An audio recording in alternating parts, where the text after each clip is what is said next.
વાત મધ્ય ગુજરાતની કરીએ તો ગોધરા શહેર અને આસપાસના ગામડાઓમાં પણ ધોધમાર વરસાદ વરસ્યો છે। ટુઆ, વાવડી, વેગનપુર, અંબાલી ગામમાં ધોધમાર વરસાદ છે। મુવાડા, પરવડી, સાપા, પોપટપુરા સહિતના જેટલા પણ ગામડા આવેલા છે ગોધરામાં આજુબાજુના વિસ્તારોમાં ત્યાં ભારે વરસાદ છે। ધોધમાર વરસાદથી ગોધરા શહેરના માર્ગો પણ પાણી થઈ ગયા, જેની તસવીરો તમે સ્ક્રીન ઉપર જોઈ શકો છો।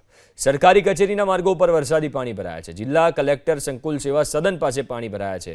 જિલ્લા પંચાયત ભવન, તાલુકા સેવા સદન પાસે પાણી ભરાયા છે। હવે તમે આશા શું રાખો કે રસ્તા પર પાણી ના ભરાય, કારણ કે જે સરકારી કચેરીઓ છે એની બહાર પણ આ સ્થિતિ જોવા મળી રહી છે। ઢીચણ સુધીના પાણી ભરાયેલા છે।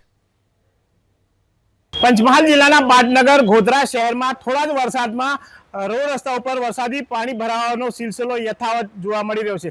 ખાસ કરીને દ્રશ્યો જોઈ રહ્યા છો, આ કોઈ સામાન્ય વિસ્તારના દ્રશ્યો નહીં કે ગોધરા શહેરના મુખ્ય માર્ગોના દ્રશ્યો નહીં, પરંતુ જિલ્લા કલેક્ટર કચેરી સંકુલના દ્રશ્યો છે, જ્યાં ઘૂંટણ સમા વરસાદી પાણી ભરાયા છે અને અહીંયાથી પસાર થતા વાહન ચાલકો ભારે મુશ્કેલીમાં મુકાયા છે। ખાસ કરીને અહીંયા આવતા અરજદારો જે છે તેઓ પણ મુશ્કેલીમાં મુકાય છે। કુલ મળીને કહી શકાય કે પંચમહાલ જિલ્લા પંચાયત કચેરી, ગોધરા સેવા સદન હોય કે પછી ગોધરા જિલ્લા કોર્ટ સંકુલ હોય, તમામ વિસ્તારના જે મુખ્ય માર્ગો છે ત્યાં વરસાદી પાણી ભરાયા છે અને આ જ રીતે નગરના લોકોને એક રીતે પરેશાની વેઠવાનો વારો આવી રહ્યો છે। કહી શકાય કે જે રીતના નગરપાલિકા દ્વારા વરસાદી પાણીનું યોગ્ય નિકાલ કરવામાં ન આવતા થોડા જ વરસાદમાં ગોધરા શહેરના મુખ્ય માર્ગો પાણી થવા પામે છે અને લોકોને એક રીતે મુશ્કેલી વેઠવાનો વારો આવી રહ્યો છે।